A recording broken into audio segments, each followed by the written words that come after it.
My wife joked at dinner. You make $67,000? My ex made $200,000. I settled. So I smiled and said, then unsettled. That night I moved out, filed for divorce, and she had no idea I'd just inherited $2.4 million from my grandfather. The waiter had just set down the check when my wife leaned back in the booth like she was about to tell a funny story. We were at a mid-range Italian place near the river. White tablecloths, candles, the kind of restaurant where the menu pretends you don't care about prices. Lauren tapped the leather folder with one manicured nail. So, she said, smiling at me over her wine glass. I did the math today. I blinked. The math? Your salary. She laughed. Light, casual, like it was harmless. You make, what, $67,000 a year driving a taxi? I didn't answer fast enough. She kept going. My ex made 200. 200 and change, actually. And I settled. The word settled landed on the table like a fork. Across from me, the candle flame wobbled. My hands were still, but I could feel my heart doing that slow, heavy thump it does right before something breaks. I smiled anyway. Not the friendly kind. The kind you use when you're realizing you've been living in a version of your life that isn't real. Then unsettled, I said. Lauren's smile froze. What does that even mean? It means, I said, standing up, I'm done. She scoffed like I was being dramatic. Oh my God, Marcus. Sit down. But I didn't. I walked out, got in my cab, and drove to my buddy Nate's apartment with my hands shaking on the steering wheel. That night, I moved out. The next morning, I filed for divorce. And Lauren had absolutely no idea that a lawyer's letter, sealed and heavy, was sitting unopened in my glove box. It said my grandfather had passed. It said I'd inherited $2.4 million. And it said, in polite legal language, that my life was about to change, whether I was ready or not. I'm Marcus. I was 36, a full-time city taxi driver with a clean record, a decent work ethic, and a habit of fixing everyone else's problems. Married 3 years. No kids. And that dinner wasn't the first time someone in my life made it clear I was only valuable when I was paying for something. I grew up in a house where love had receipts. My parents weren't monsters. They were just selective. My older sister, Rachel, was the sun. Everything revolved around her. Her moods. Her goals. Her crises. I was the backup generator, quiet, useful, expected to kick in when things went dark. When Rachel got into trouble, it was, she's young. When I messed up, it was, you should know better. I learned early that being responsible didn't earn you praise. It earned you more responsibility. My dad worked maintenance for the city. My mom did billing at a dentist's office. Money was always tight, but somehow there was always money for Rachel. Rachel wanted a used car at 17. They found a way. It was a beat-up Civic, but it ran. I needed a car at 17. Dad handed me a bus schedule and said, build character. Rachel got help with her first apartment deposit. I got a pat on the back and a lecture about hustle. By the time I was 20, I was working nights at a warehouse and taking community college classes during the day. I took out student loans, nothing crazy, just enough to cover books and tuition. When I got my refund checks, my mom would borrow a little for groceries and promise to pay it back. Spoiler, she didn't. Then my grandfather, Frank, stepped in. He was my mom's dad. The only adult in my family who looked at me like I was an actual person and not a spare part. He was a retired union electrician. Straight talk, black coffee, old denim jacket that smelled like sawdust. When I was 22, he called me and said, "You still trying to get that degree?" "Yes." "You still driving that piece of junk?" "I don't have a car." He sighed like he was disappointed in the entire universe. "Come by Saturday." I showed up, and he had a faded envelope on his kitchen table. Inside was $1,800 in cash. "For a down payment on a beater," he said. "Don't argue." I started to protest, and he pointed at me with a fork. "Your parents baby your sister. That's their business. I'm not fixing them. I'm fixing you." That was my grandfather. He didn't do speeches. He did action. After I finished my associate degree and realized I couldn't afford to keep going without working full-time, I got my commercial license and started driving. At first it was rideshare. Then I went full taxi because it was stable. Dispatch, set zones, decent tips on weekends, insurance through the company if you worked enough hours. It wasn't glamorous, but it was honest. And it kept the lights on. When I met Lauren, she said she loved how grounded I was. I'm tired of men who only talk about themselves, she told me on our third date. You're solid. Lauren worked in marketing for a medical office network. Good salary, good clothes, good social media. She had the kind of life that looked polished from the outside. But underneath, there were cracks. Her credit card balance was temporary. Her car payment was just until she got a better bonus. Her mom called at weird hours with emergencies. And the biggest crack was her ex, Brent. He was always Brent, like he was a brand. He was a software guy, high income, high ego. Lauren would roll her eyes when she talked about him, but she also talked about him a lot. He was controlling, she'd say. He made everything about money, she'd say. Then, in the next breath, we used to travel whenever we wanted. I should have listened harder to that part. We got married fast. City Hall, small dinner after. Lauren wanted the pretty version of a simple life. I wanted a family that didn't feel conditional. I thought we were building the same thing. What I didn't realize was that I wasn't marrying a partner. I was being assigned a role. Provider, fixer, ATM, and the worst part? I was already trained for it. The pattern didn't start with a big blow-up. It started with little, can you just, moments that added up like meter ticks. Scene 1, the temporary loan. 6 months into the marriage, Lauren sat on our couch with her laptop open and her mouth pinched tight. Okay, she said, don't freak out. That sentence is never followed by something normal. She turned the screen toward me. A credit card statement. Balance, $14,760. Minimum payment, $438. I had to put a lot on it during the wedding, she said. We didn't even have a wedding, I said. She waved her hand. The dress, the photographer, the dinner, the little things. We had a courthouse ceremony and dinner at a steakhouse with 12 people. I paid for the dinner. Her little things were not little. So what's the plan? I asked. She leaned in like she was sharing something intimate. We can use your savings. Just for a few months. I'll pay it back. My savings at the time was $9,200. It was my if the car dies money. My if I get sick money. My don't panic money. I said, I can cover some, but not all. Lauren's eyes sharpened. Marcus, we're married. That was the lever she pulled every time. Marriage as a crowbar. I transferred $5,000 from my savings to our joint account, and we made a big payment. Lauren kissed my cheek and said, thank you, babe. You're such a good man. I should have noticed she didn't say, I'm sorry. Scene 2, the family group chat. My mom started texting me more after I got married, like Lauren's wedding photos reminded her I existed. One Tuesday afternoon, my phone buzzed while I was waiting at a red light. Mom, honey, your father's truck needs repairs. He can't get to work. Rachel, ugh. Of course it breaks now. Mom, Marcus, can you help? Just until payday. I knew what until payday meant in my family. It meant forever, but don't call it that. How much? I texted. My mom replied, $860. I sent it.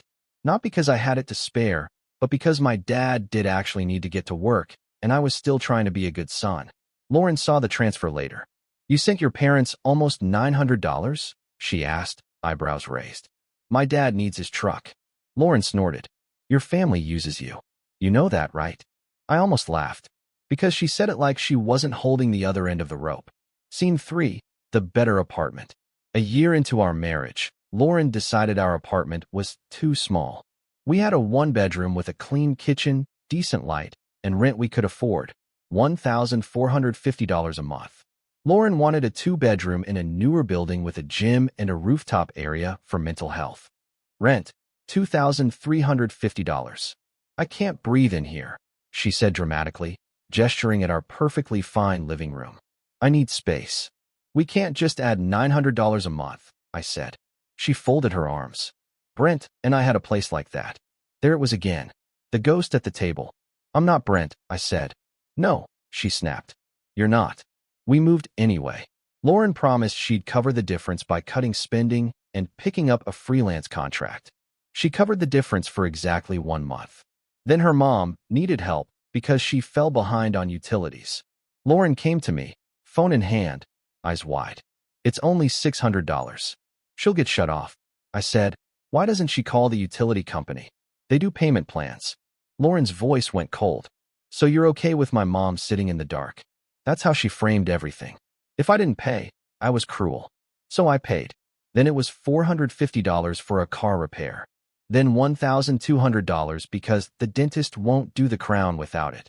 Then Lauren's paycheck got weird because HR messed up and she was short that pay period. Every time, I pulled from my tips, my overtime, my emergency fund that kept shrinking until it wasn't an emergency fund anymore. It was a leak bucket. I started working extra weekend nights. Friday and Saturday, 6 p.m. to 4 a.m. I'd come home smelling like old air freshener and coffee, and Lauren would be asleep on expensive sheets she'd bought on sale because we deserved it. I would stand in the doorway sometimes and think, is this what marriage is? One person resting while the other runs the meter? Scene 4. The joint account surprise. The worst part about being the fixer is you don't notice you're being trained until you're exhausted. One afternoon, I checked our joint account because the rent was due. Balance, $312.44. It should have been over $2,000. Lauren's paycheck had hit 2 days earlier. I called her. Hey, I said, keeping my voice careful. What happened to the account? Oh, Lauren said breezily. I moved some money. Moved it where? There was a pause like she was annoyed at me for asking. I paid off a few things. Like what? My mom's back rent, she said. And I put a deposit down. Deposit on what? Another pause. Then, a timeshare presentation trip. I thought I misheard. Hey, what? It's not a timeshare, she said quickly. It's a vacation package. We just have to attend a presentation, and we get 3 nights in Orlando. Lauren, I said, voice tight, how much was the deposit? Only $1,900. I pulled over, put the car in park, stared at my steering wheel like it could explain my life to me.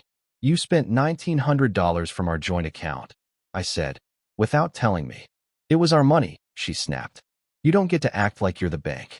I swallowed the words I wanted to say. Instead, I said, we need boundaries. Lauren laughed. Oh my God, Marcus. You're so dramatic. And then, like she couldn't resist twisting the knife, she added, I miss being with someone who didn't make everything a big deal. That night, she brought up Brent again. Not as a complaint, as a comparison. And I realized something quietly, like a door clicking shut. Lauren didn't want a partner. She wanted a lifestyle sponsor. Scene 5. The dinner. That brings us back to the restaurant. Her joke wasn't random. It was the final form of everything she'd been saying for years. You're not enough. You're lucky I chose you. Pay up and don't complain. And the craziest part? Earlier that day, I'd gotten an envelope delivered to the taxi company's office because my address had recently changed in their system. The dispatcher handed it to me like it was nothing. Some lawyer letter, he said. Looks official. The return address had an attorney's name and a firm logo. I didn't open it right away. I shoved it in my glove box because I was mid-shift and it didn't feel real. But it was real. My grandfather was gone. And before I'd even had time to process grief, Lauren was at a table laughing about my salary. You make $67,000? She'd said. I settled. That was the worst betrayal. Not because she hurt my pride. Because she proved, without a doubt, that she saw my effort, my exhaustion, my years of fixing as a punchline.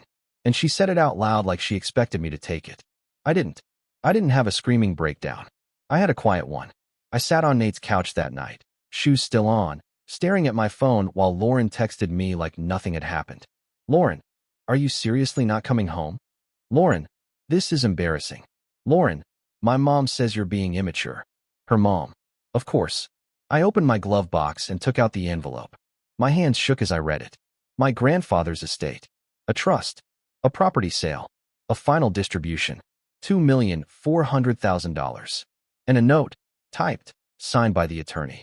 Your grandfather spoke often of your character and responsibility. He wanted you protected. Protected. I laughed once. Not happy. Just stunned. Because I finally understood something. My whole life, people had been comfortable spending my stability. And if I didn't change the structure, the inheritance wouldn't save me. It would just become the biggest thing they ever tried to drain. So I made a plan. Step by step. Like I was doing a shift route. I opened a new bank account in my name only the next morning at a different bank. I redirected my taxi direct deposit there immediately. I froze my credit with all 3 bureaus on my phone in the bank parking lot. Took screenshots. Saved them in a folder titled Proof. I printed 6 months of statements from our joint account and my personal account, highlighting transfers, rent, her mom's bills, the vacation deposit, credit card payments. I called an attorney, one my dispatcher's cousin recommended, during my lunch break. The lawyer's voice was calm. Marcus, inheritances are typically separate property if you keep them separate. Do not deposit that money into a joint account. Do not commingle it. I won't, I said. Also, she added, given the spending pattern you described, we should file quickly and request temporary financial orders. I didn't feel triumphant. I felt sick. But I also felt steady, like I finally stopped arguing with reality. That afternoon, I went back to the apartment while Lauren was at work. I didn't take everything, just what I needed. Clothes, documents, my grandfather's old watch he gave me when I graduated, the photo of him holding my arm at my first taxi company banquet. I left the furniture. I left the TV. I left the vacation package brochure on the counter. The next day, I signed the divorce filing. When I walked out of the courthouse, it was gray outside. Salt trucks on the road. Normal life happening around my quiet ending. I didn't feel like a hero. I felt like a man who finally stopped paying for a seat at a table where he was being mocked. The boundary was in place. And this time, it wasn't a lecture. It was paperwork. Lauren didn't call me to talk. She called to negotiate. The first voicemail came in while I was driving a guy to the airport. Her voice was bright and forced. Hey, babe. Okay. I'm sorry if what I said came out wrong. But leaving is extreme. Call me. Then her tone shifted over the next few days like stages of weather. Text message, day 2. You can't just abandon your wife. What are you, broke or proud? Voicemail, day 4. My mom cried all night. She said you never liked her. Is that what this is? Group chat with my parents, somehow included, day 6. Marcus, your wife called. She's upset. Can't you two talk? Rachel, marriage is hard. Don't throw it away over a joke. Dad, be reasonable. Be reasonable. The same phrase they used when Rachel needed money. The same phrase they used when I was expected to absorb discomfort so no one else had to. Lauren finally showed up at Nate's building one evening. I saw her through the lobby glass. Perfect hair, big coat, angry posture. I went down because I didn't want a scene. She started immediately. Do you know how humiliating this is? I kept my voice low. I'm not doing this in the lobby. She stepped closer. You're acting like I'm some villain because I made a joke. It wasn't a joke, I said. It was a measurement. Her eyes narrowed. What does that mean? It means you've been measuring me against someone else, I said, and billing me for the difference. Lauren scoffed. Oh my God, I continued, because if I didn't say it now, I'd say it 100 times in my head later.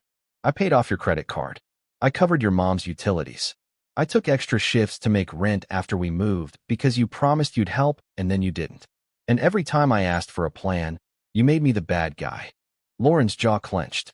So what? You're punishing me. No, I said. I'm stopping. That line landed harder than anything else. Her voice went softer, almost sweet.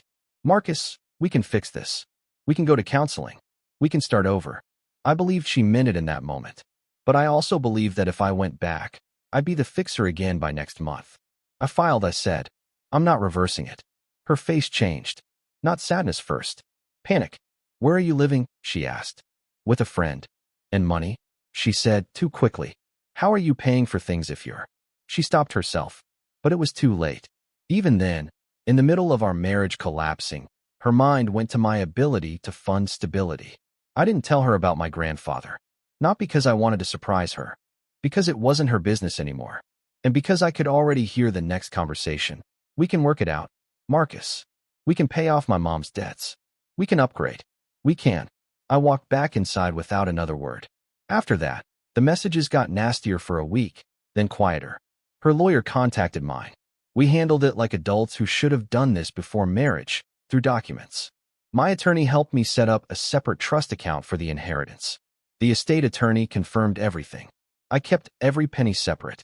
No joint deposits. No shared transfers. My grandfather's money didn't make me a different person. It just made it easier to protect myself while I rebuilt. 16 months later, my life looked calm. I still drove a taxi. Not because I had to. Because I liked the rhythm of it. The city. The routine. The way a night shift felt honest. But now I did it on my terms. I paid off my remaining student loans, $12 for 100, in one clean transaction. I bought a modest 2-bedroom condo in a quiet neighborhood, nothing flashy. Mortgage I could afford even without the inheritance. Because I'd learned the difference between comfort and performance. I started sleeping through the night. I stopped flinching when my phone buzzed. My parents called twice that year asking for a little help with something urgent. I said, I can't. The first time my mom cried. The second time she didn't. Rachel got a second job. My dad sold his truck and bought an older one. Nothing dramatic. Just normal consequences. Lauren moved into a smaller apartment. I heard through mutual friends she switched to a stricter budget. Her mom finally negotiated payment plans with the utility companies like I'd suggested 100 times. Again, no gloating. Just reality catching up. The last time I saw Lauren in person was at a coffee shop when we exchanged the final paperwork. She looked tired. Not messy, just real. She glanced at my hand, like she expected to see a ring. You okay? She asked, quieter than I'd ever heard her. I nodded. Yeah, I'm okay. She hesitated. I didn't think you'd actually leave. I know, I said. And that was the truth. A week after that, I drove out to the cemetery where my grandfather was buried. I brought a cheap bouquet from the grocery store. Nothing fancy, just something that smelled like fresh morning. I sat on the bench, listened to traffic in the distance, and let the quiet settle. In my head, I heard his voice. I'm not fixing them. I'm fixing you. I said out loud, softly, you did. Then I went home to my small place, cooked myself dinner, and ate at my own table without anyone measuring my worth. Here's what I learned. If people only respect you when you're paying, they don't respect you. They're renting you. And the moment you stop funding the lie, you find out who actually loved you versus who just loved what you provided.